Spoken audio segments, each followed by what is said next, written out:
Hey, so it is the day 9 quarantine recap. Um, Day 9 was interesting to say the least. So, um, I've been an early bird lately. Like, I get up really early and I go to sleep just as early. Like, I've been passing out around like 7 or 8 and sleeping until 2 or 3 o'clock in the morning. Um, anyway, when I got up, I did my morning routine. I get up and I smoke one, I meditate. I may straighten up just a little bit since the kids are sleeping stuff. They're not in my way. And then I might make a little something to eat and then try to do something for the day. Well, for Wednesday, for today, for day 9, I needed to run some errands. I needed to go to the grocery store, the bank. They've decided to go ahead with the online learning for the school district that my sons are in. So I had to swing by the school and pick up their laptops. Um, I also went to the dispensary just in case because we've got our official lockdown starting tomorrow on Thursday at, I believe our curfew is going to be 5 o'clock also. It might be 6. I need a double check. But anyway, so needless to say, I had some running around to do. And I was waiting for my paycheck to hit first. I didn't want to spend the money that was in my checking account until I knew I was going to have more money just in case something happened. Because one of my concerns has been basically the system locking up, shutting down, like banks crashing and closing and stuff because of everything going on with the stock market. So I have been wanting to make sure I had cash on hand just in case. I've been a little paranoid about spending any money. But anyway, when I got the other money, then I was okay to go and run my errands and stuff. And it wasn't as bad as I had thought it was going to be, but it's still weird. Like, does anybody else go out and run their errands and feel like they're doing a supply run for The Walking Dead?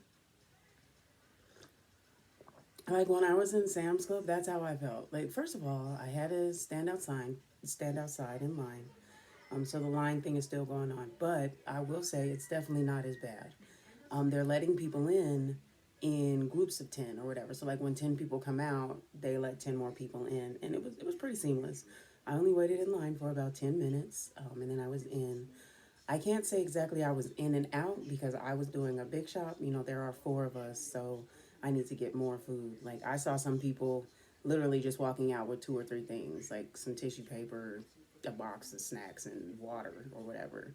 But my main thing is to make sure we've got plenty of meat and stuff so that if they wind up doing some type of like FEMA situation, like if people don't stay indoors and they really really start cracking down and say the next thing is to like close the grocery stores and then have like FEMA distributing food and stuff, we're not exactly going to be getting like steaks and hamburger meat and shit. So I want to make sure that I've got plenty of that just in case. And then of course we have beans and rice and stuff to stretch meals, thank God. So my priority is making sure we have stuff that we may not necessarily be able to get if this situation continues going downhill.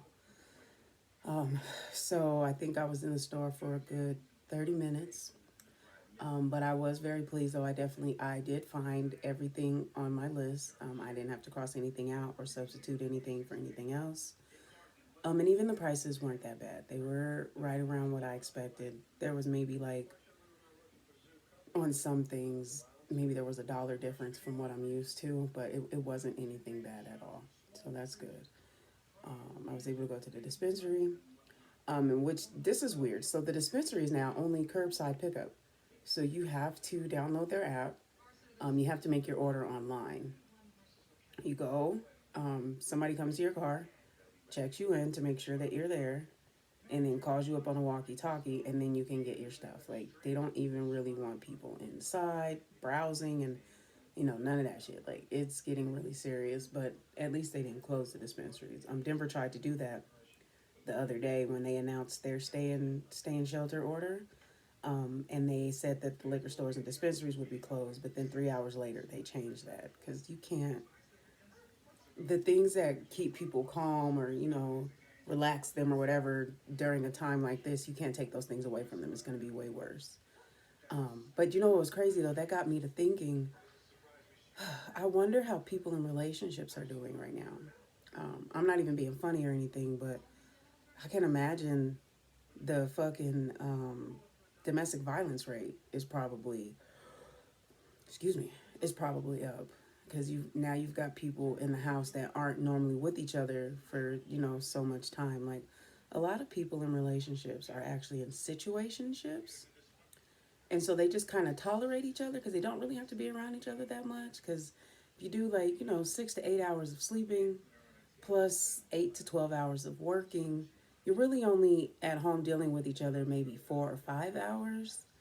And a lot of that is fucking and kissing and maybe drinking and passing out type shit. But this situation is really going to force a lot of people to have to deal with each other, to really get to know each other. And some people may find that they are with people that are completely different than the impression that they thought they had. So my heart goes out to those people because this is probably kind of hard. But on the flip side of that, this is probably good for a lot of other relationships, like people that really are in good relationships or at least semi good, and maybe just have a couple problems here and there. Because I mean, let's be honest, none of us is perfect, and we all have our qualms and whatnot. This is really giving them a chance to work through some stuff, maybe talk about stuff that there's never time to talk about, whatever. So I hope that some bonds are being rebuilt and, good things are coming from this as well. And I hope people are getting to spend some quality time with their kids, not freaking out on them. This whole situation has made me more calm with mine. I haven't raised my voice to my children since this started. I have not given out any whoopings or anything crazy like that. I've been very calm, more patient, a little bit more understanding.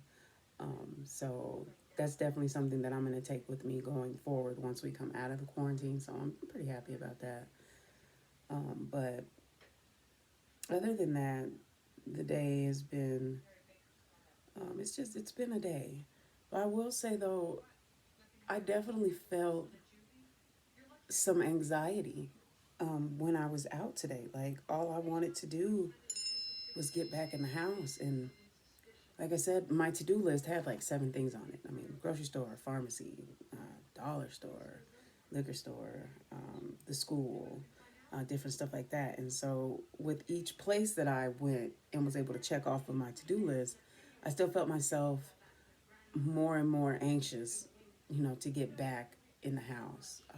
I wasn't really comfortable until I got home. It feels like the coronavirus is literally everywhere, on every surface, on everything I touch. I went out with gloves. I opted for gloves. I left the mask. I didn't want to be super dramatic, but I definitely wore gloves because I was concerned about what I was touching, especially at the grocery store, because other people may be touching the same thing, especially like when you're trying to pick out fruits or, feeling on bread to see how soft it is or isn't. So I definitely went that route, and I just don't want to be outside. Um, I want this to be over, and I don't I don't know what that looks like as far as a resolution for this, or even that things will go back to the way they were after this is finally resolved. Like eventually, this illness will run its course. People's immune systems will, build up the necessary antibodies and whatnot that they need. They'll fight it. We've been fighting diseases since creation. So, and I don't think that this is going to be the one that takes us out. I definitely respect germs and what they are able to do. Viruses and bacteria are some powerful motherfuckers. I just don't think that this is the one that's going to end us. Um, but it's definitely the one that's changing us. That's for sure. So, as always, I hope you guys are staying quarantined, follow the quarantine. The quicker we get through this, the quicker we can be out of it. If everybody does their part, we can be done with this. Stay healthy and stay safe. Stay out of harm's way. That's all.